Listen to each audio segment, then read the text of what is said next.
President, please be seated.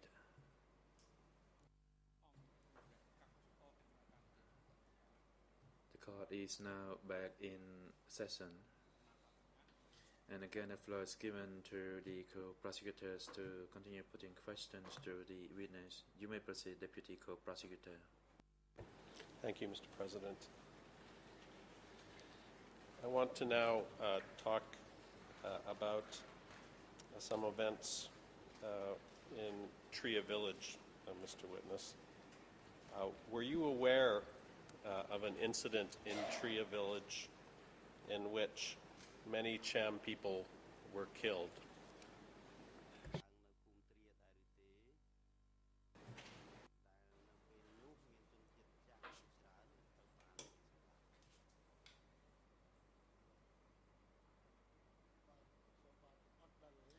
No, I wasn't. As I said, I was there for a short period of time. Then I was requested to attend the training session, and after I returned from the training session, I returned to work site. Well, did you once see corpses floating in the Mekong River, some of whom had been decapitated?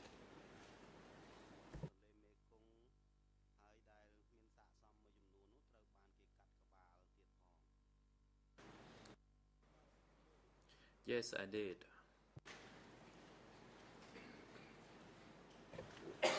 When did you see that, Mr. Witness?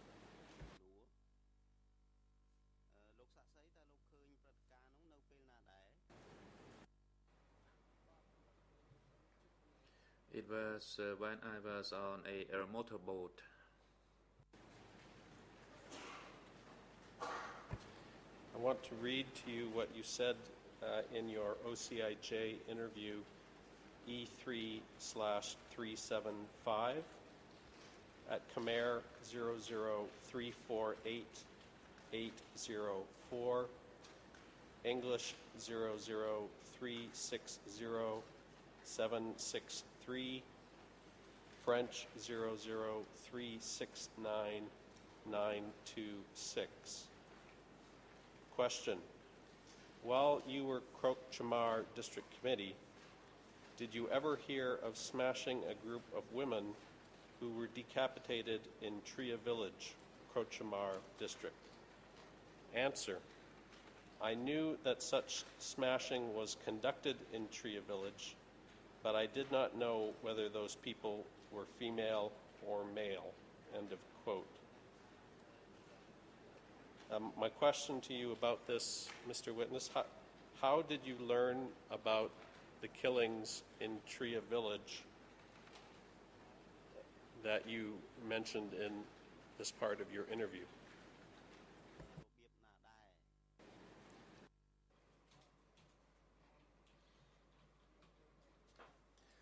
I learned it through other comrades about the killing of these people.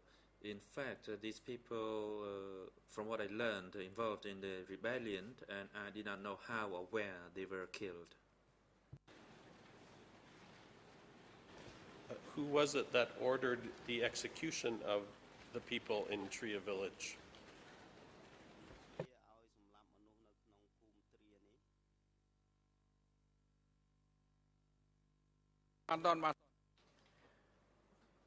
President, witness, please observe the microphone. Witness. When the rebellion was about to initiate it, it was informed to the upper echelon, then the order came through the chain of command to the soldiers, and those people who involved in the rebellion were accused of being CIA or KGB agents.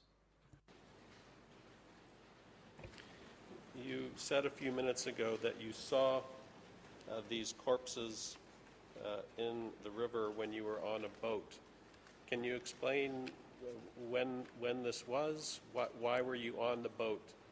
What were you doing at the time that you saw these corpses floating in the Mekong River?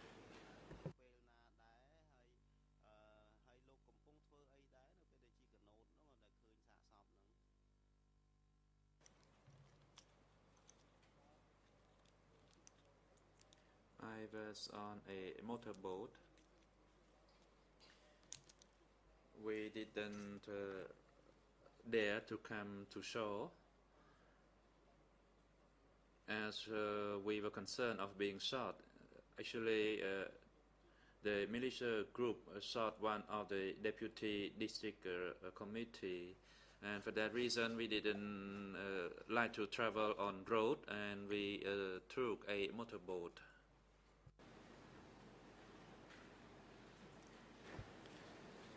I want to read to you now, Mr. Witness,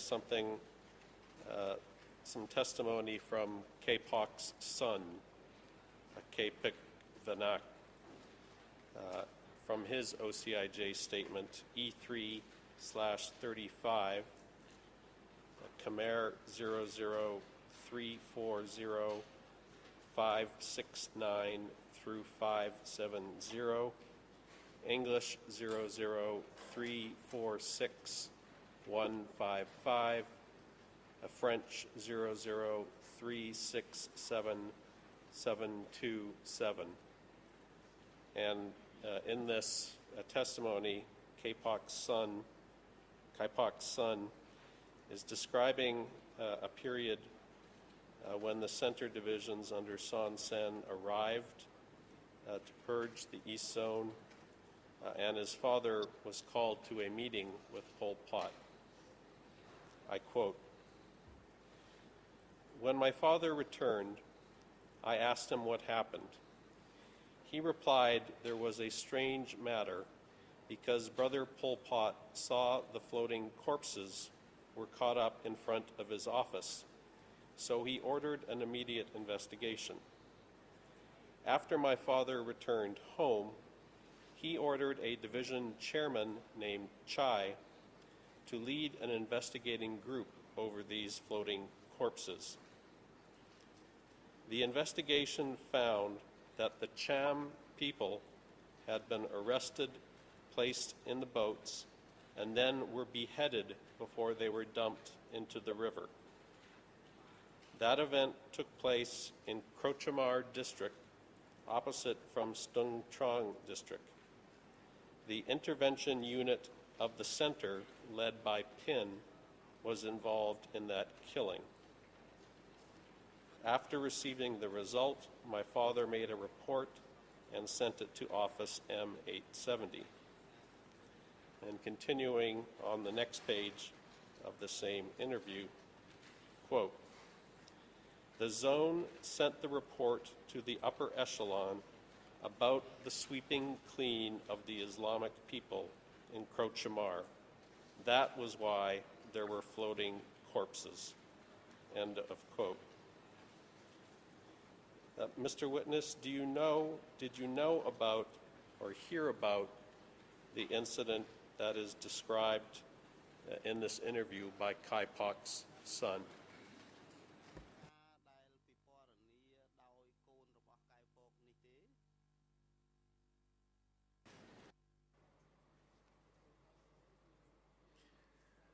Kai Pak's son is also the in-law, that is the in-laws of my cousin, and he usually followed his father, and I cannot inform you as to how much he knew about the event.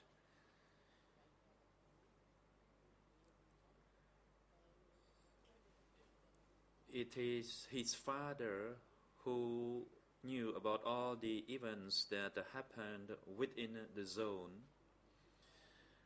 And Kai Pak was also in charge of the military in the East Zone, that is after Son Sen. In the statement I just read, Kai Pak's son indicates that it was an intervention unit of the center led by Pin that was involved in these killings. Did you know a special intervention unit of the center commanded by a comrade Pin?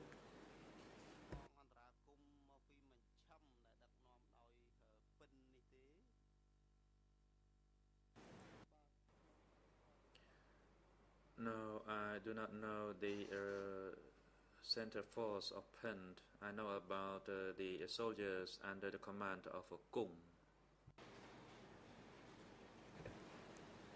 And one other part of Kai Pak Sun's interview, this is also E335, Khmer 003405568, English 003461154, French 003677726. In this part of his interview, Kai Pak Sun identifies a number of the other commanders from this Special Intervention Unit. Quote, Son Sen ordered the Special Intervention Unit led by Ta Pin and Ta Vin to come to protect them, and ordered them to take full control of all divisions whose leaders had been purged. Ta Vin was a son-in-law of Ta Mok and also Ta Pin's deputy. Ta Nya was a brigade chairman under the intervention division of Ta Pin. My question for you, did you know either of these other military commanders identified by Kai Pak Sun, that is, the son-in-law of Ta Mok, who was named Ta Vin, and the brigade commander Ta Nyo.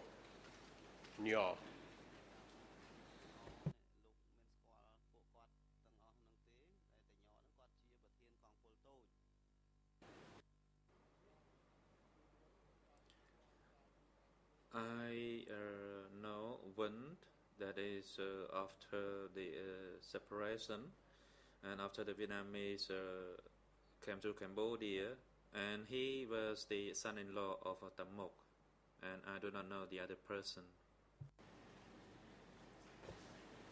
And did you know what unit or division Ta Vin was part of in 1978?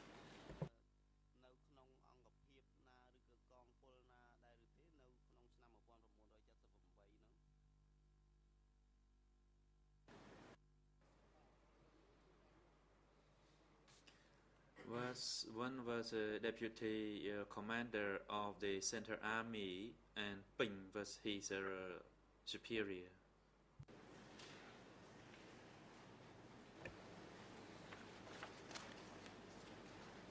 The last thing I want to get your reaction to in regards to Tria Village is a statement that references you that came from a person I mentioned earlier, to TCW 904.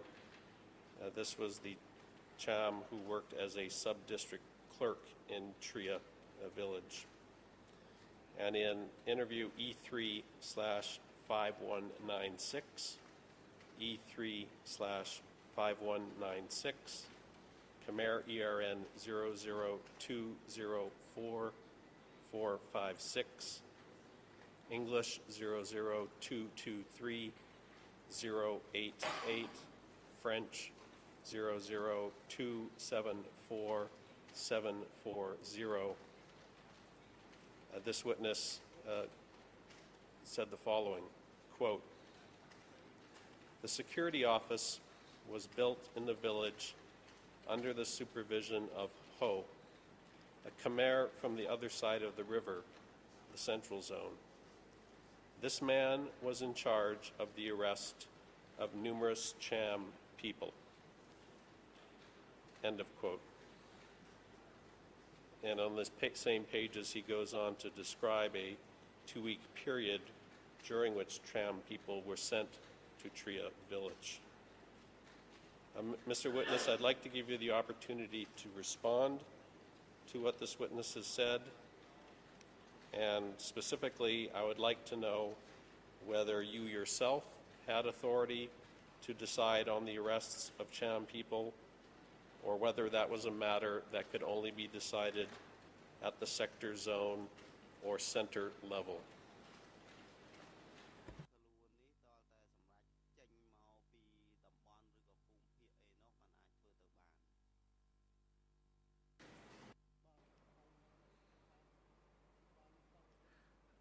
I was not aware of that issue clearly because after I joined the study session, I returned to the work site and the Center Army organized the purges. And as I said, the situation at that time was so grave.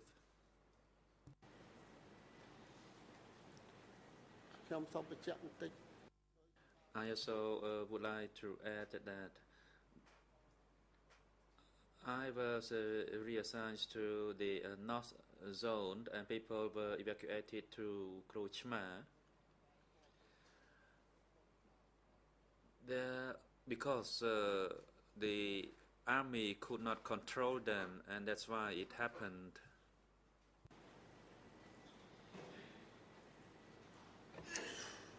Okay. Mr. Witness, I have just two other quick areas I want to ask you about. First is in regards to the treatment of the Vietnamese people during the Democratic Kampuchea regime.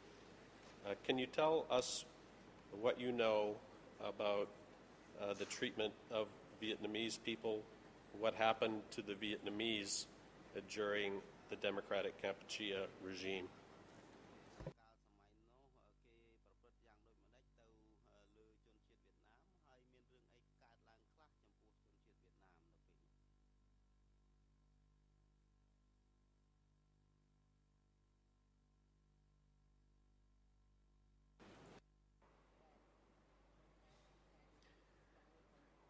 Did not know about the treatment of the Vietnamese. However, I heard that Vietnamese people had been purchased along the river, and the Vietnamese people in the village were also taken away. And when you talk about Vietnamese people on the river and in the villages, what area are you talking about?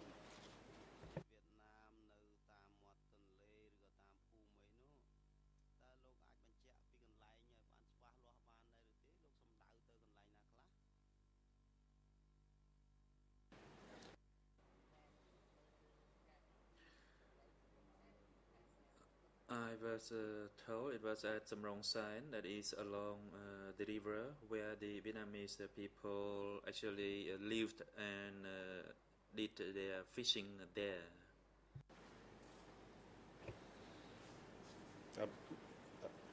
Apologies, my question wasn't specific in that. What district, commune are we talking about? Where was the Samrong area?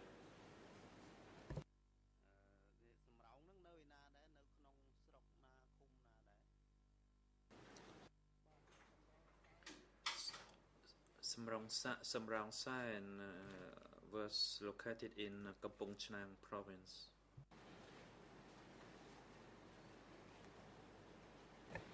How did you hear about executions of Vietnamese people in Kampong Chhnang province?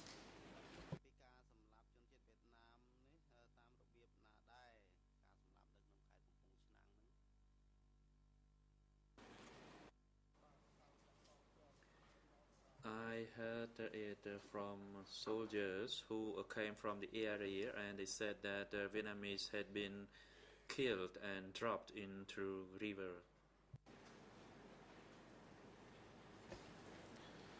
I want to read to you an excerpt from your OCIJ interview E3/375 at Khmer 00348-799, English 00360-759, French 00369-921.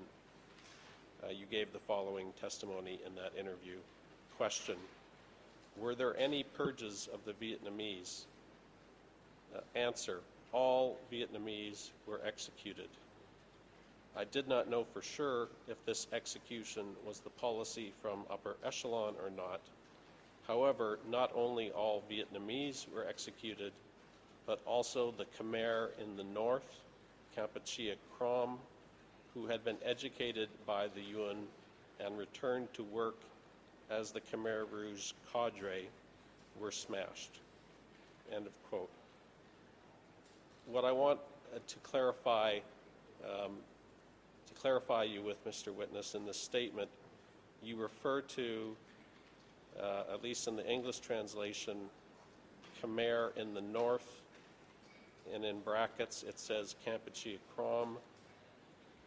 And what I want to clarify is, were you referring here to Khmer Krom people, or were you referring to Khmer cadres in the party who had trained in North Vietnam?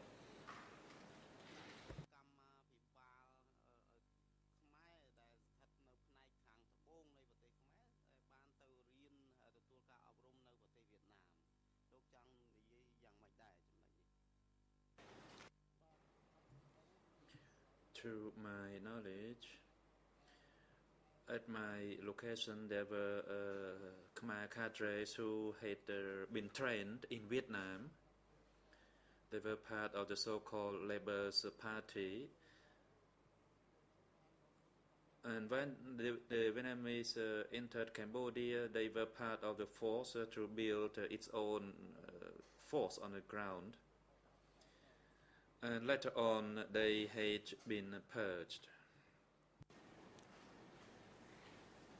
And when was it that these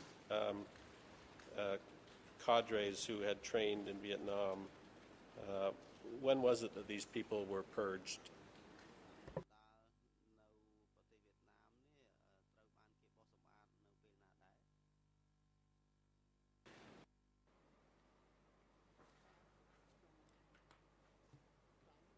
To my recollection, it was in around 1974. That is, it's a bit before 1975. When the Vietnamese returned, the cadres were subject to being purged. And they were referred to as Khmer from the north, and they were subjects to be purged.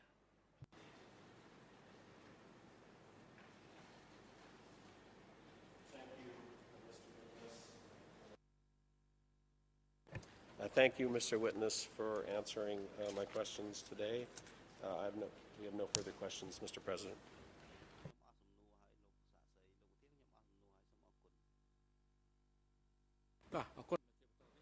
President, thank you. The floor is now given to the lead co-lawyers for civil parties to put questions to this witness, and you may proceed to counsel.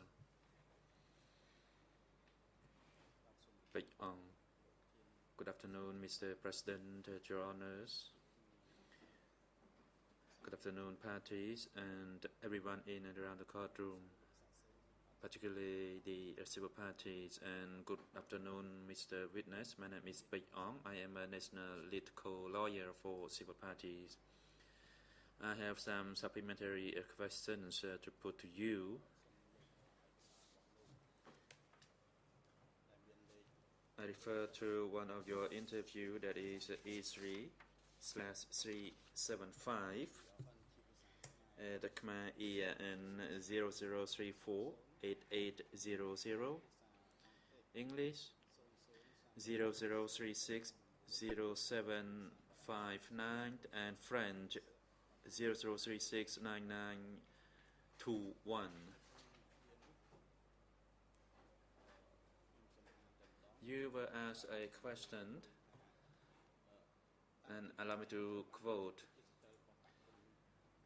were the Cham people considered as the enemy to the Communist Party of Cambodia? And your answer is, I did not think they were the enemy to the Communist Party. However, the Muslim Chams were not allowed to pray.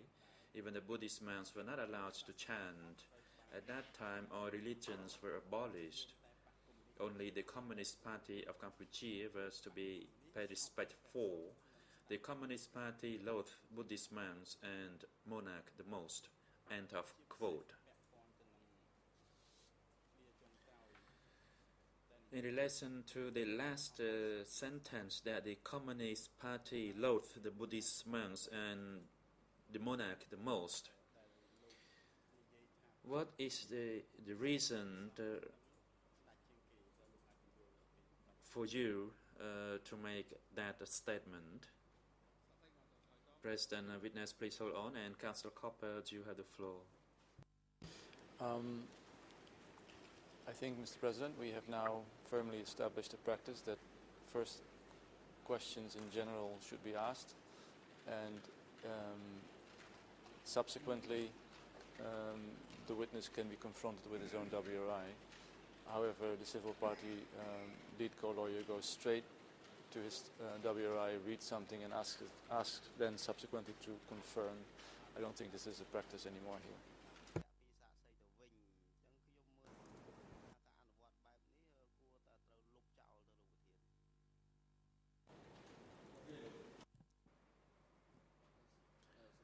Councillor Kongsamon, thank you, Mr. President. I object this question as the witness is not an expert. For that reason, he cannot provide explanation as to the reasons that the Communist Party loathed the Buddhist monks or the Jam people. Thank you. Mr. President, allow me to respond to what has been said by Councillor Copper. In fact, there are two forms that we can use in reference to an excerpt from a WRI. One is for the witness to confirm his or her statement. And that is a point related to what has been raised by Councillor Copper. However, my question is related to the second form, that is to seek the reason from the witness, from his own experience, why he made that statement in the first place. And regarding the objection raised by Councillor Kongsamon, is that my question is in a form to get the experience from the witness, and it is not related to his status as an expert at all.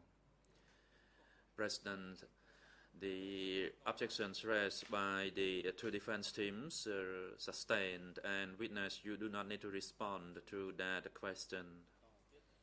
But allow me to move on then. Mr. Witness, from your personal experience and your knowledge,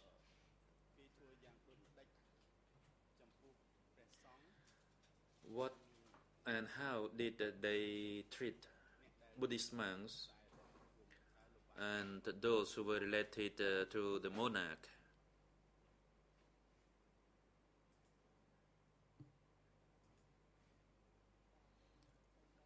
Answer.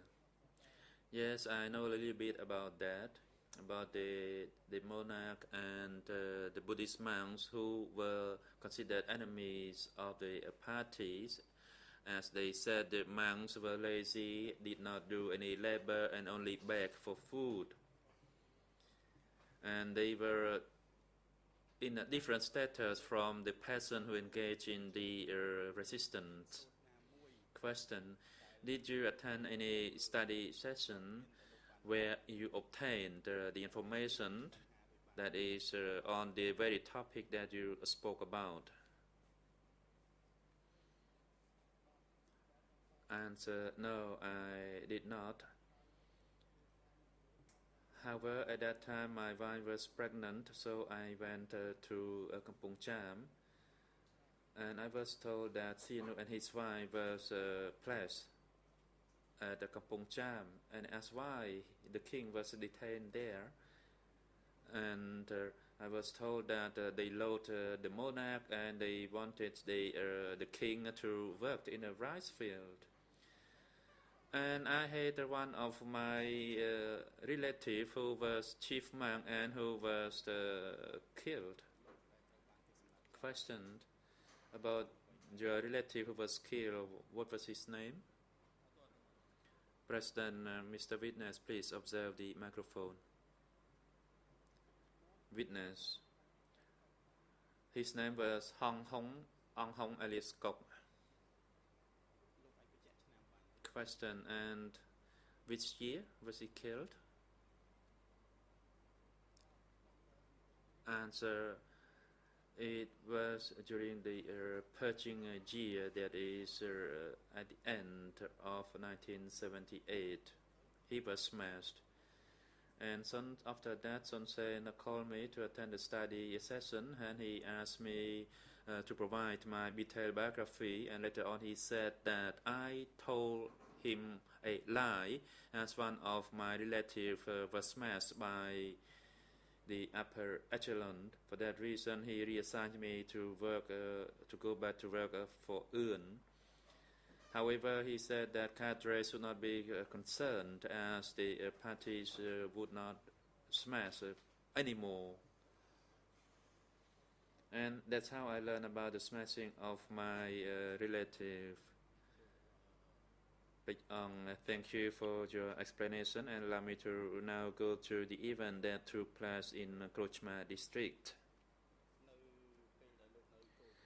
While you were in Krochma, can you inform the chamber of the duties and functions that you held? Answer. In Krochma district, upon my arrival, as I testified earlier, the event of rebellion took place, that is concerning those who work in the mobile unit. And after that, I was called by the upper echelon to attend a study session. And upon my return, I was assigned to gather people to work at a work site, and then to draft the people to go to the front battlefield. Earlier you said about the work site. Can you tell the court the precise location of that work site? The President. Witness, please look at the microphone before you speak. Response. It was to Snul village. It was in Chuk rubber plantation. There was plantation over there, and we grew vegetable there. Question. Can you tell the court about the people you had gathered to work at that plantation? What were the representation of ethnicity? Were there any Cham ethnicities or Khmer ethnicity or Vietnamese ethnicity were there?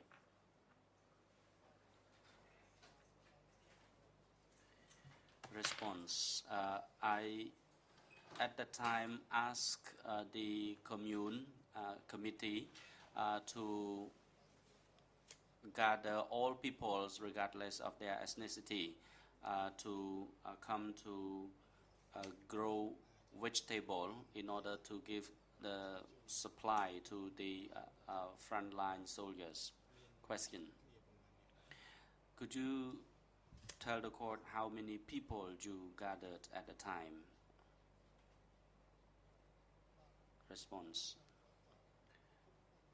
Actually, at that time we gathered people from the entire district, from all sub-districts.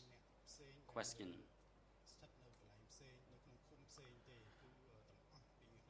So this plantation was not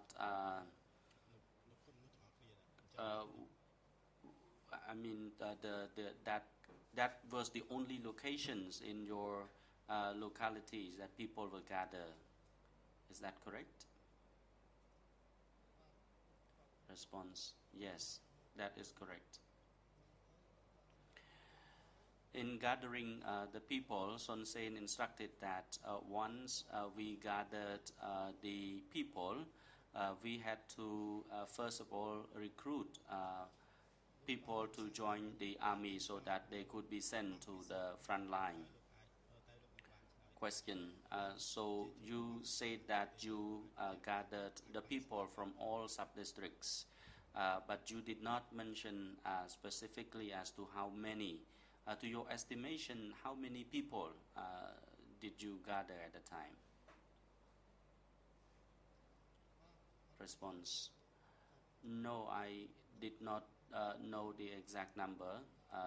When I was there, there was sessions to explain people on the growing of vegetables and foodstuff, and we also inform the people of the defections of Heng Samrin and Chia Sim, and we had to unite together at the time. Question. When you responded to the question by the prosecutor, you said that you took the motorboat and then you saw the corpse floating. Can you tell the court whether or not it was the time when you were traveling to an island where people were imprisoned over there? Was it the times that you went to the island when you saw the corpse floating in the water? But Response. No, there was 2 different times. That time the situation was chaotic.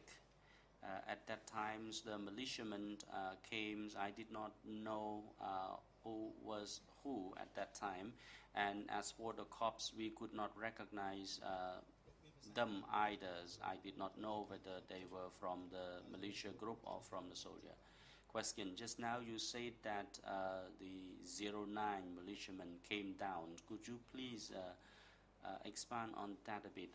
Who was 09 militia group you were talking about? Response. They were the soldiers from the National Salvation Army. Question. The corpse that you found when you were traveling on the motorboat at that time, was the corpse the you saw was the reason corpse, in other words, if they were recently killed or it was the body was perished? Response. I did not know that for sure, but I only saw the corpse floating. Question.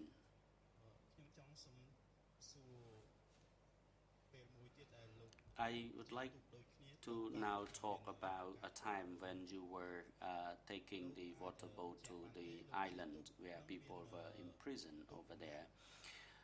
At that time, how many boats went to the island? Was there only one boat that you were taking, or there were other boats going together on that day? Response. It was not a boat, it was a motor boat. Questions. Yeah, I know that. Were there any other motorboats going together with your boat at the time? Response. No, there was none. Thank you. Question. When you arrived at the island which you mentioned earlier,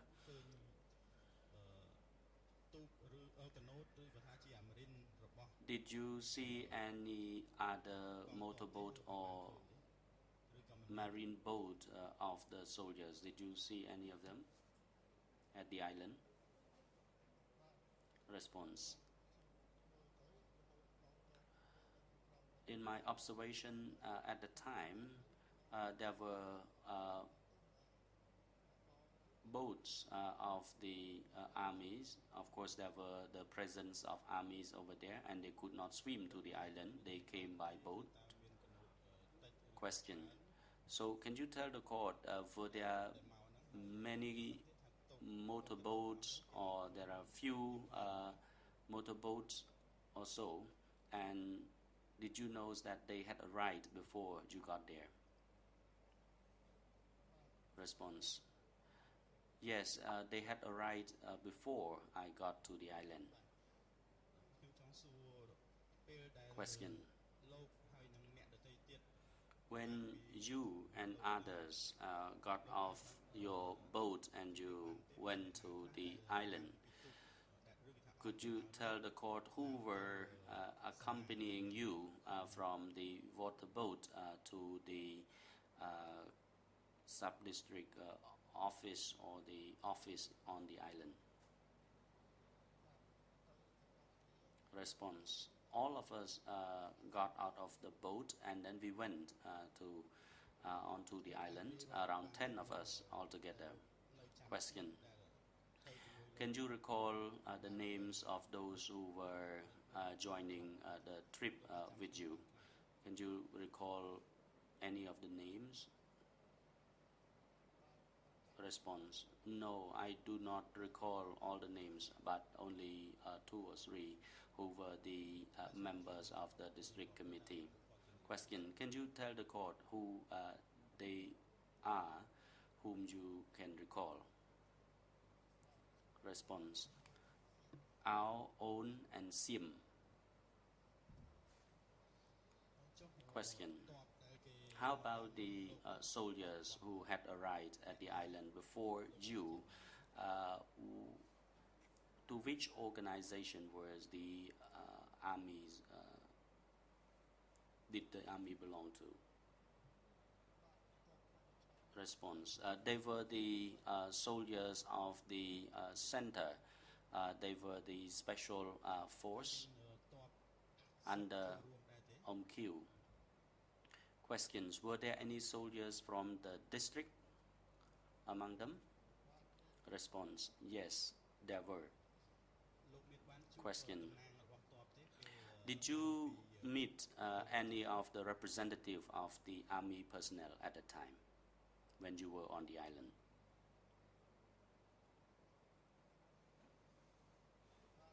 Response. Yes, I met, but we did not establish any connection, and I did not even ask him what they did on the island. Question. But my question to you is whether or not you met the representative of the military personnel who were stationed on the island, and did you present them anything at all when you met them? Response. Yes, I handed over the letters from the upper echelon to the representative of the army. Question. Who handed over the letters, or you yourself? Did you yourself hand over the letter, and what did you say to the representative of the army or station on the island? The President, Mr. Witness, please hold on. Question.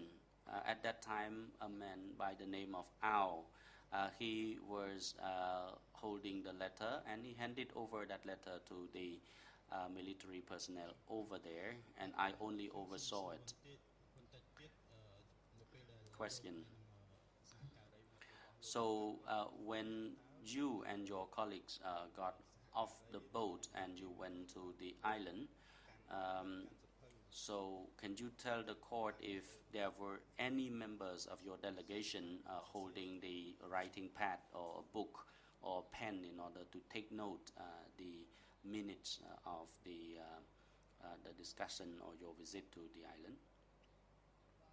Response. No, none. We did not have, and we did not bring any book or pen with us.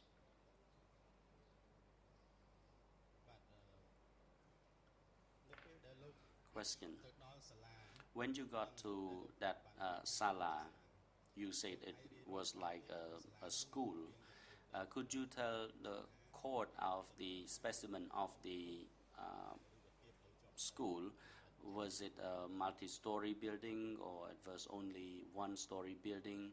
Could you tell the overall structure of the building you saw? Response: it was only one-story building. As for the length and the width of the building, I do not recall.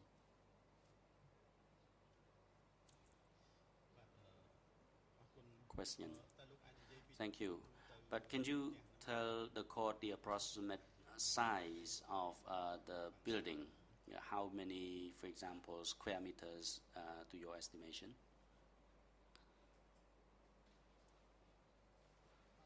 Response: no, I cannot come up with any estimation. I did not even see the length of this building. It looks like a monastery or so. It was just only one-story building. Question. So you said that it was an island, but you cannot recall the name of that island.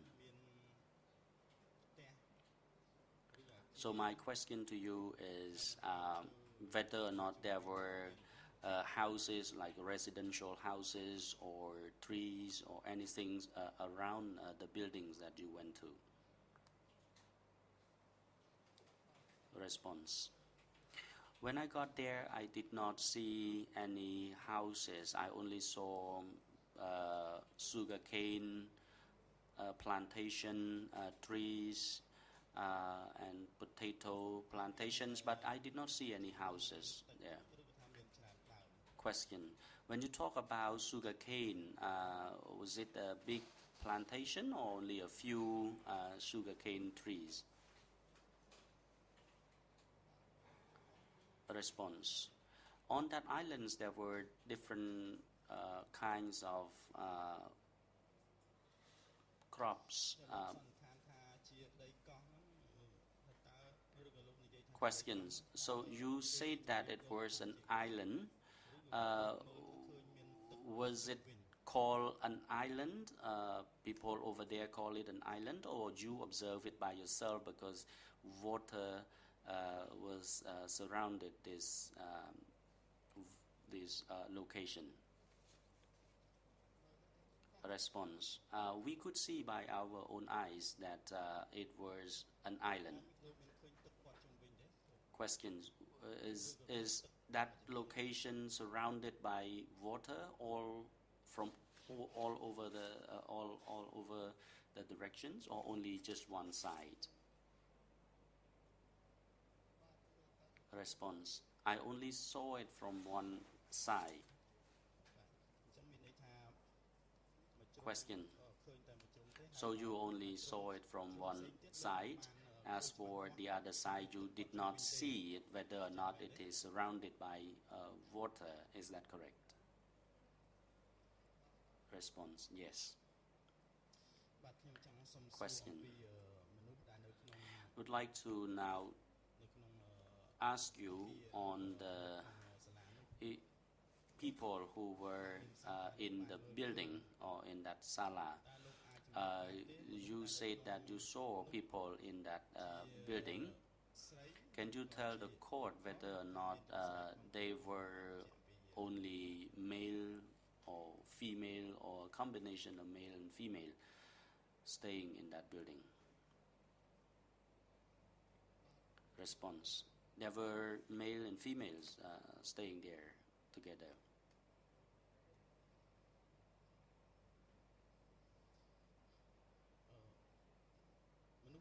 Question. As for the men who were staying there, could you tell the court how many of them were there? Response. I was not sure. I did not know how many of them exactly. In my estimation, there could have been around 20 to 30 men.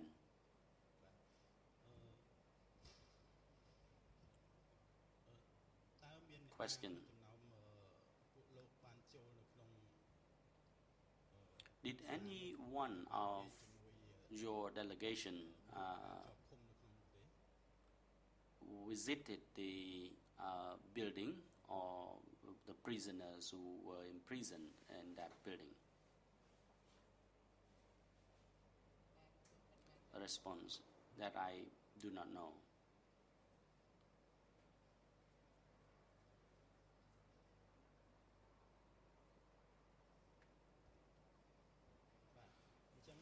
Question. So Glenn, can you clarify it a little further?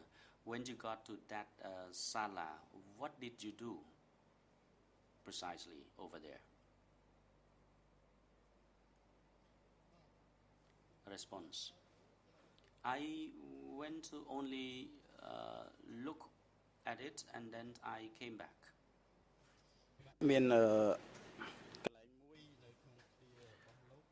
Questions. There was one portion of your record of interview which you said that you went there to look at the building, and some of your colleagues went inside the building. And Mr. President, I would like to apologize. I do not recall the exact location in his record of interview, but I just would like him to confirm whether or not his colleagues did go inside the building. A response: yes, they could have been inside because they went there and they met with the soldiers there, and they could have been inside. Questions. I would like to quote one civil party by the name of No Satas. She says, and I quote, in transcript 29 September 2015 at 11:12 in the morning, she says, quote, she was asked by the district chief by the name of Ho in that room. So what is the reaction? What is your reaction toward this statement, which she said that you were inside the room and then you asked her whether or not she was Cambodian or Cham? The President, witness, please hold on. Counsel Kong Samon, you may proceed. Kong Samon, thank you, Mr. President. I do not object to these questions, but I would like to make it precisely clear. The name is No Satas. Counsel, thank you. Yes, the name is No Satas. The President, Counsel Coupe, you may proceed. I might be mistaken, but I do not recall No Satas speaking about being detained on an island. I remember her speaking about being detained in Tree Village rather than on an island. But correct me please if I'm wrong. So I don't see the relevance of her testimony in relation to the questions that have just been asked.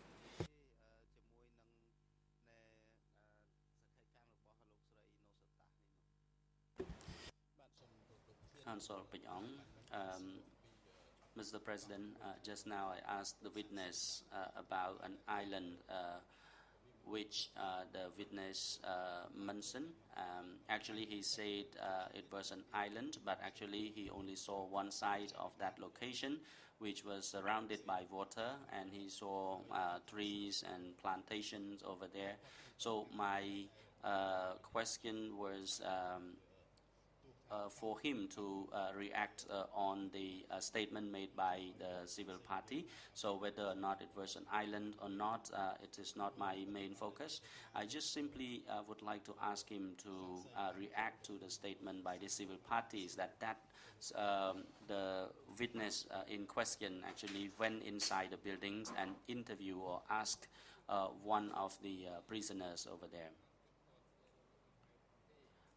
The President, you can verify your questions because this fact needs to be verified.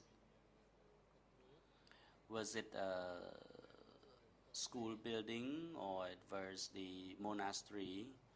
And as for the statement made by Nosatas, it was on a house which was lifted above the ground, which was far from that place. So when you ask the questions directly, probably you fail to verify it with the fact. So because you made mention on the statement made by Nosatas, but it seems that it is not consistent with what Nosatas said in his statement. Council Pechong, well, I know that there might be some discrepancy on the descriptions of the building, whether or not it was a house or it was a different building. But what I would like to focus is on the name of the person by the name of Ho, who interviewed her. And I'd like the witness now to react to this statement and ask for the location, the house or an island. That is secondary to my question, Mr. President. President, yes, witness, you may now proceed to answering the question put by the council. Response. I'm afraid I don't know any names, Satas. Question. Mr. Witness, I am not saying that you know Madame No Sata. I would like to read back. At 11 hours, 12 minutes and 50 seconds, she said, and I quote, Ta Ho came onto the house for a brief period. I took a nap and then they came and they told us that they would tie our hand to our back because it was difficult without doing so. So at that time, they asked us to do that. And she said that there were people who were from different places. They were Cham people. And those who said they were Cham, they could go. And those who accompanied them were soldiers with one rifle, AK rifle, and a knife. And they asked. And then once it was all they arrived, I apologize if it was not very clear when I actually quoted this portion of a statement.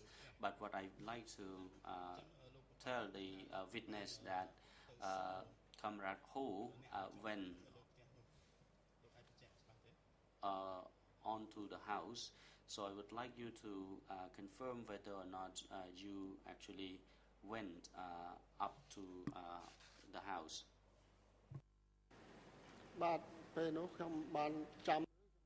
Response. To the best of my recollection, I did not enter the house and I did not ask anybody question either. Question. And you said you did not know anything about that. Could you clarify it? What do you mean by that? Response. I did not know because I was not there. I went to oversee the work site. I did not oversee the interrogation. And Ho was deputy chief. He was at almost parallel level with me, so he did that. And I did not recall this name either. I think that this name was the one I met when I was at the fishing lot. Question. I do not want to ask you to confirm on the names because the prosecutor has already ask you at length on this issue. I have only 2 more questions for you. Besides the 2 groups who were detained on the house, were there any other groups who were being detained in other places at the same time? Response. On this issue, I do not recall. What I know was that when they were put in Kapal, then I knew that incident, but after that I was called to attend the study session. And upon my return, I passed by the place, but I went to the rubber plantation. Question. So just now you mentioned about Kapal Island, is that correct? Response. No, I did not mention about Kapal. During that period, the upper echelon called me to attend the study session. I actually only gathered people and then recruited a soldier to send to the front lines, and I did not actually have time to focus on that issues that you are talking about. Question. Well, I do not have any more questions for you, Mr. Witness, and thank you, Mr. President and Your Honors, for the opportunity to ask question to the witness. The President, the time is now appropriate for the day adjournment. The Chamber shall adjourn the hearing now and resume tomorrow at 9 a.m. Tomorrow, the Chamber will resume hearing this witness, Ban Siet. And there will be one reserve witness, 2 TCW 904. Mr. Ban Siet, your testimony has not yet come to an end. The Chamber wishes to invite you to come to the court again at 9 a.m. tomorrow, and we thank you, Madam Sucheta, Duty Counsel, for assisting the witness throughout the testimony today. And court officer is now instructed to coordinate the transport for the witness and have him back in this courtroom before 9 a.m. Security guards are instructed to bring Mr. Kheosumpon Nuanchir to the detention facility and have them back to participate in the hearing tomorrow before 9 a.m. The court is now adjourned.